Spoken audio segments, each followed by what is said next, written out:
up the poke. We'll see if RNG will be able to get that vision, get that pressure that they will need. Because the Zoe and the Varus, as you rightly mentioned, a lot of poke available for them. As we're going to be heading on towards this game. RNG on the blue side. V5 on the red side this time around. Xiaolongbao versus Xiaohan. Certainly a matchup that you've got to be looking out for in this game, as the two junglers kind of went toe-to-toe in the early game last time around. It was actually V5 that started off with the advantage.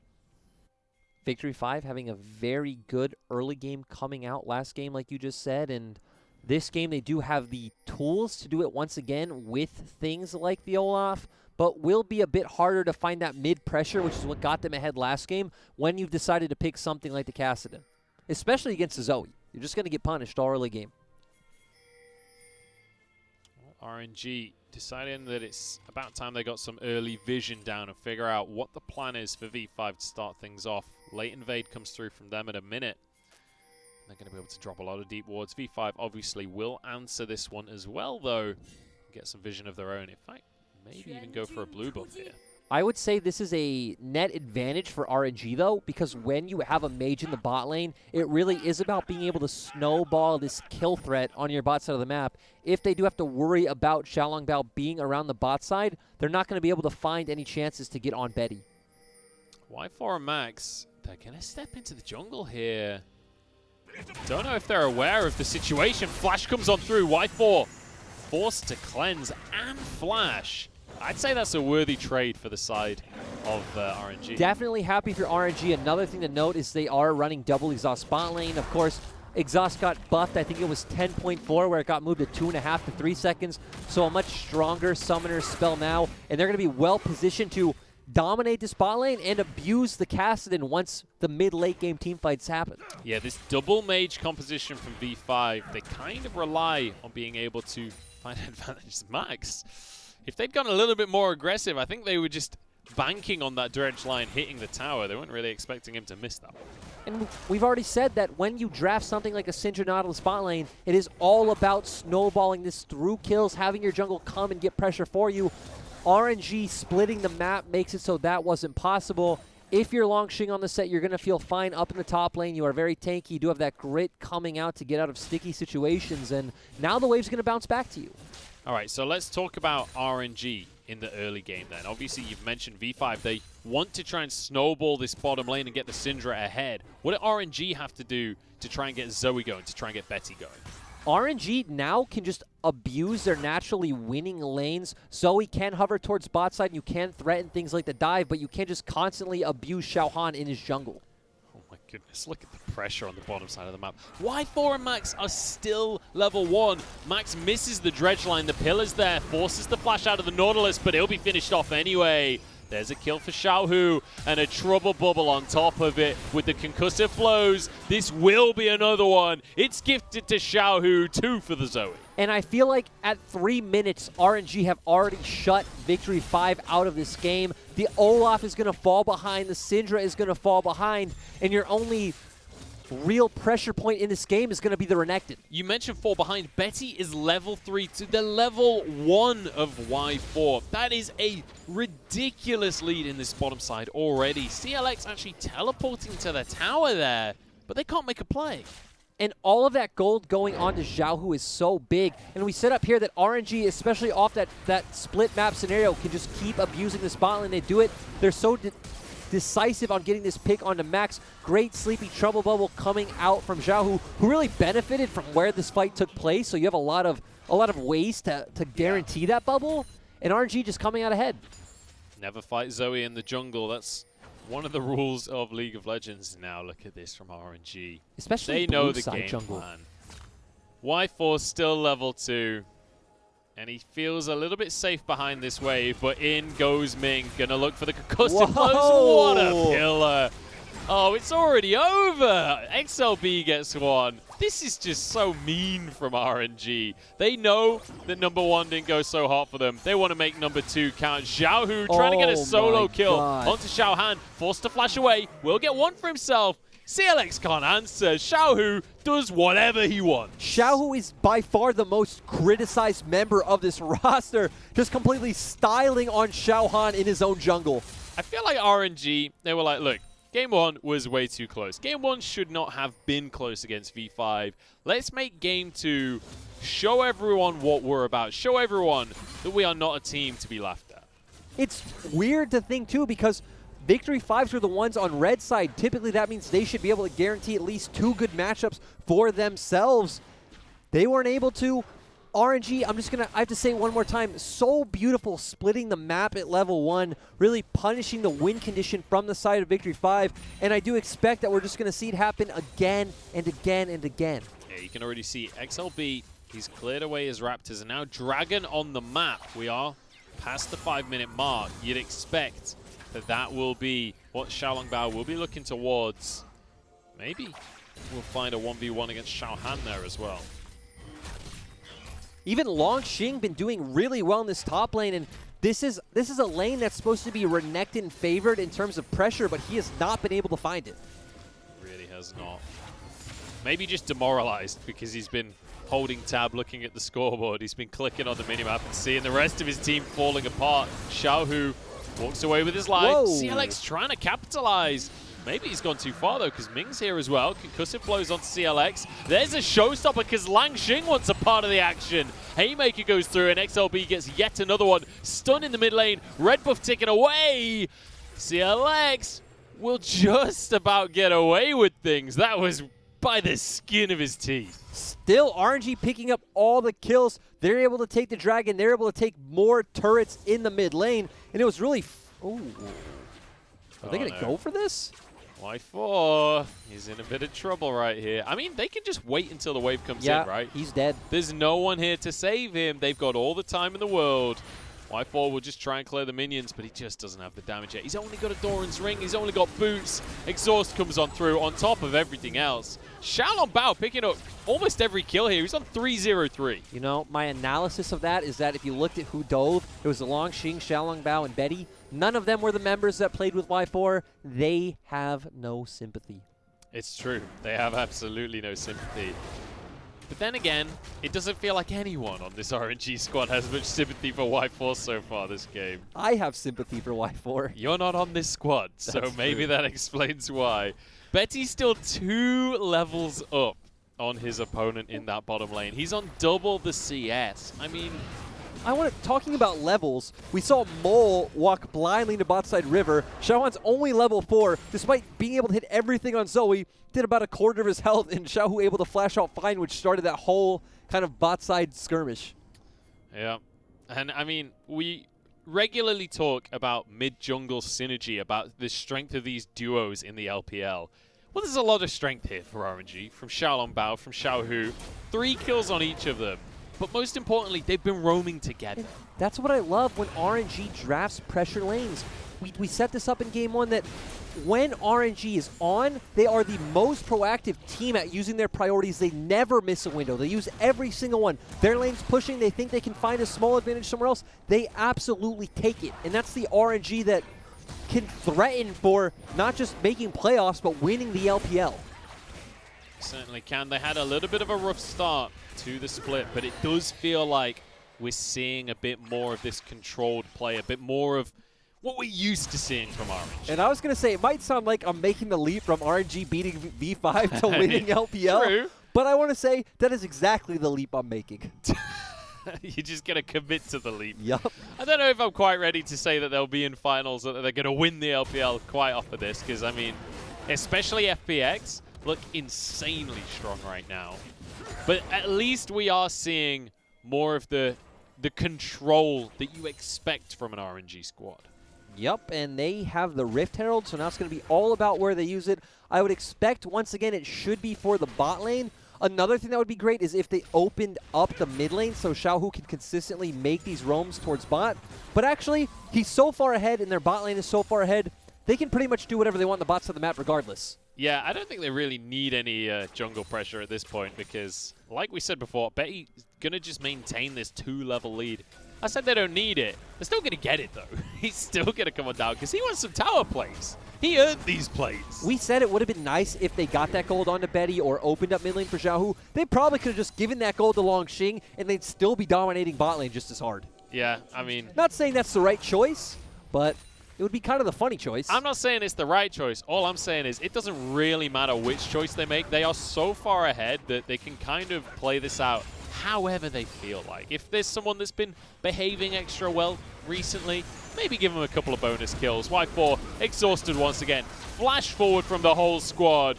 Xiaolongbao gets his 4th kill of the game. Max will flash away over the wall. CLX looking to answer. Concussive blows there, but it's 1 kill for the Kassadin. He might just find a second one, and it's a shutdown no less. Betty's going to go down to the likes of Xiaohan.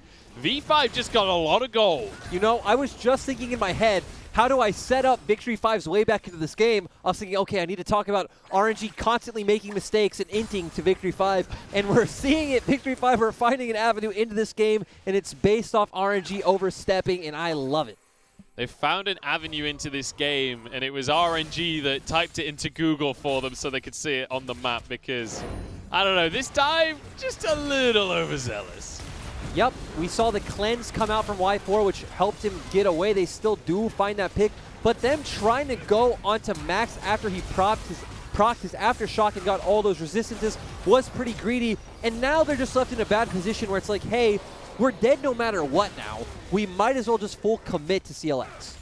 Yeah, and CLX obviously getting the inside track to that play. He sacrificed a lot of minions in the mid lane to do that, but I would say you take that. When you get 2 shutdowns as your reward for the roam, you're quite happy to miss a minion wave. He was far behind, and now off of that play, he finishes his Rod of Ages, which is obviously huge for Kassadin.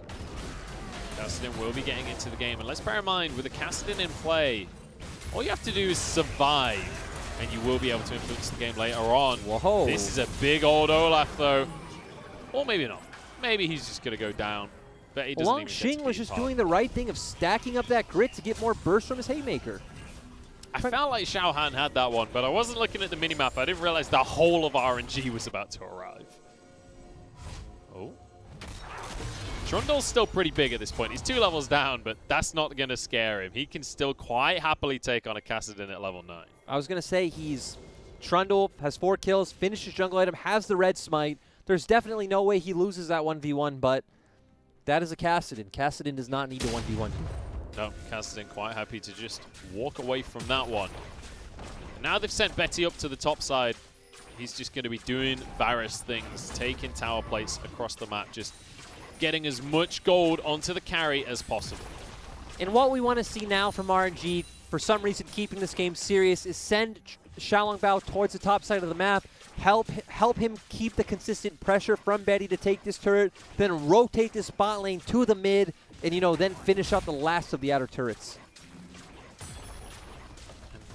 With Ming arriving in the top lane as well, he'll be able to help Betty continue to pressure these outer turrets. Dragon going to be spawning in 3.5 minutes. The first 2 have gone the way of RNG already. They are looking commanding, honestly. They're looking like they should be able to get the 3rd one without a shadow of a doubt here, unless some kind of crazy map plays go on. But now the rest of the squad moving on up to the top side. They want more plates. They want more towers. Yeah, nothing Victory 5 can do other than back away.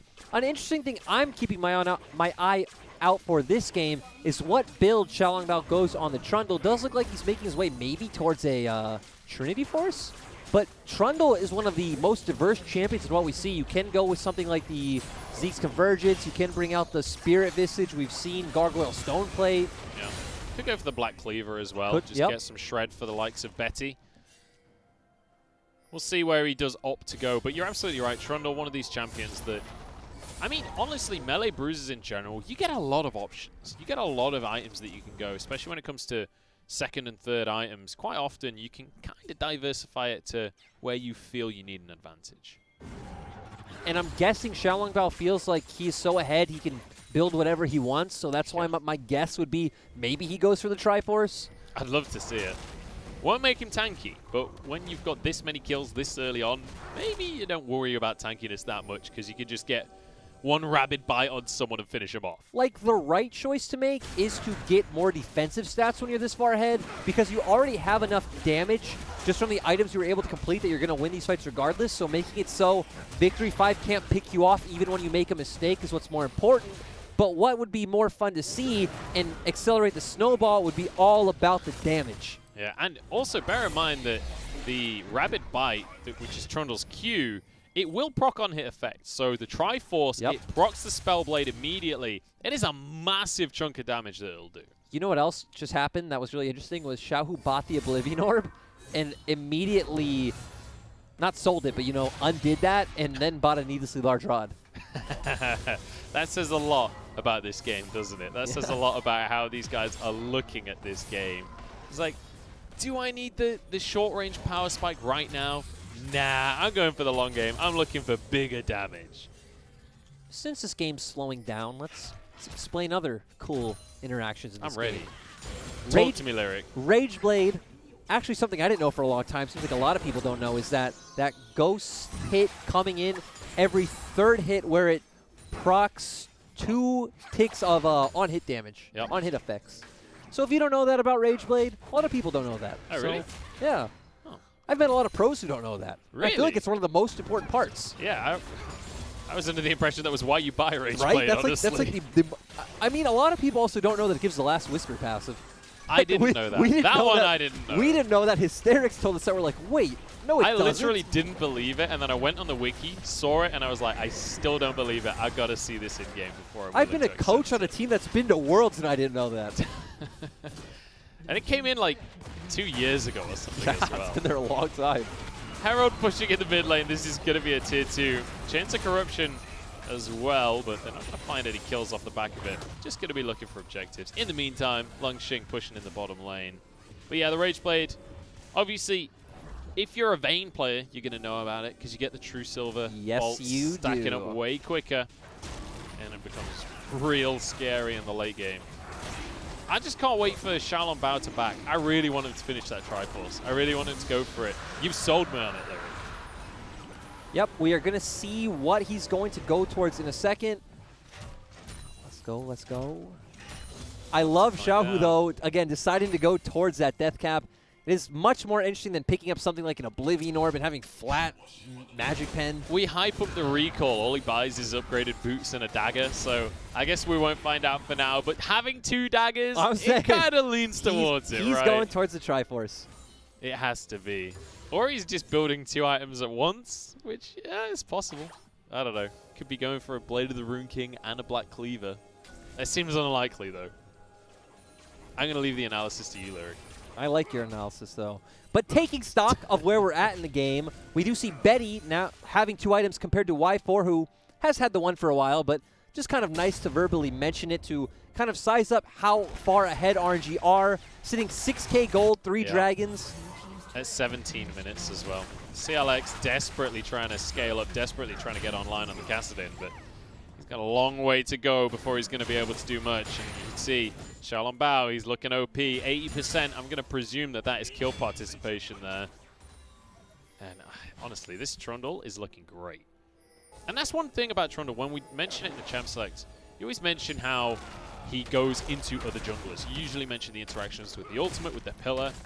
But he's actually also quite a strong early jungler if you can use him proficiently. Does more damage than I think a lot of people give him credit. He's a strong early duelist. He actually has one of the best level 2s out of a lot of junglers, not for ganking, but for that pure early 1v1. Yeah. When it comes to ganking, it's a lot more about what setups you have in your lane. So having things like the hard CC, maybe something like a Nautilus, or, you know, back in the day when you were jungle, it would be like a Maokai in the top lane. But here, when you split the map, you have winning mid. Your bot's obviously winning because you split the map because you're bot side. You don't need setup for your gank. You can just look for a good old dive. Why not? Especially in this game. Why on earth not? And Y4 is asking why this has all happened to him. He's not having a fun time. Still just going to be on the first item for him and then an Amptome. He's not feeling good on the Syndra. Alia's also not feeling so good on the Croc right now because Xiaolong Bao's coming on in. It's going to be a flash and a slice, but I don't know if he's going to get away with things. Subjugation already being channeled. There's a knock-up, and the concussive blows will finish things off. Betty grabbing the kill. RNG are winning every lane. They use that pressure, rotate somewhere, and kill someone. And that's going to lead them to a victory. Agreed. Agreed.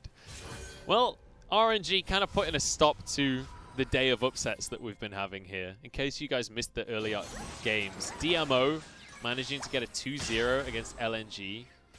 And Vici Gaming as well, managing to find themselves a win. Taking down E-Star. E-Star's first place. E-Star stomped IG. I just don't know what's happening in the LPL anymore. If you are a longtime viewer of the LPL, you know things like this happen all the time. Especially in spring. Especially in spring. I don't know. Last summer had a lot of random shenanigans too. True. Especially in every game. I do want to see RNG now, though, just make an aggressive move for this Baron and just force V5 to come into you. Let's be honest, they don't need the Baron to finish this game. It probably is very risky for them to force the Baron. Not very risky. They should confidently come out ahead, but it is risky. But I'd still like to see them do it. Accelerate this game to the fullest. Me too. I'd also like to see Y4 go AD Syndra, but we're probably not gonna, you know. Just because you want to doesn't mean it's going to happen. 80% in favor of RNG from the Robo Colonel.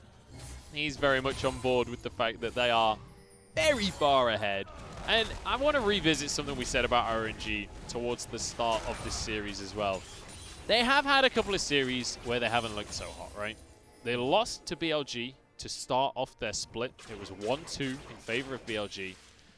And then one of the other upsets we mentioned was they got 2-0'd by Vici Gaming. But I want to pose a thought to you here, Lyric, because Vici Gaming also just got a win against E-Star. Maybe it's not upsets, you know. Maybe Vici are the favorite after all. Xiaohu! What are you doing there? Xiaohu gets caught out. That's going to be another kill going the way of V5. How many more of those until they're the favorites? I'd say not too many. Like, Victory 5 get a few picks, and they're in this game, especially with the Kassadin. But, again, kind of going back to what we would have liked to actually see, which I didn't think we'd have to do too much from how this game was turning out, was we look at RNG's comp, it's a lot more about let Zoe set up that top wave maybe for something like a slow push, group up S4 in the mid lane, Witset pushing bot, then rotate together either towards mid as 5 or bot as 5 using the siege, or going straight to that Baron and saying, hey, we're confident, we're going to try and pull V5 into us. Neither of those happened. RNG tried to 1-3-1.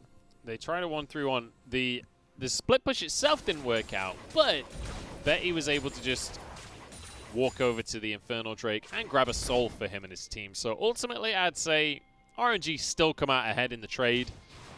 Granted, I don't think it was planned. It was not. I don't think they were looking to trade Xiaohu Xiaohu for that, but you take those, you know. You take an Infernal Soul. I don't know if you take those. I feel like if you're Mata, you're just sitting there right now like, guys, please end this game. What are you doing? Why are you? I don't know. Again, RNG needs to be the ones who start putting up cleaner performances. Like you said, they've been struggling. The Vici loss is the big one in EDG, where for everyone who was there, the random backdoor play coming in from EDG, where Xiaohu was able to follow up with his Kassadin and kill both because Audi didn't Death Realm him early enough. Yeah. I don't know. Otherwise, EDG would have won that game. EDG versus RNG, that was a matchup and a half. And it felt like EDG pretty much had that one in the bag, but unfortunate circumstances turned it the way of RNG, with the Baron in their pocket now as well. Obviously no contest from V5. They just can't fight this squad right now, but they're going to try because Dominus has been popped. In they go for this one. Xiaohu survives from the Syndra ult. Y4 just doesn't have the damage. In goes Kassadin. Max the target now as he has to flash away. CLX will walk away with his life. And I mean, V5, they get out of the fight. Nobody dies, but they just don't have the damage to kill anyone either. I mean, to be fair, it was very important that they just blew all the summoners from both RNG carries. So if they can do something like that again, we are going to be at a point where Victory 5 can come out ahead in a fight. But it comes down to, can RNG just, now that a lot of the ultimates for Victory 5 are down, push in these waves, set up the vision, and start laying down the poke?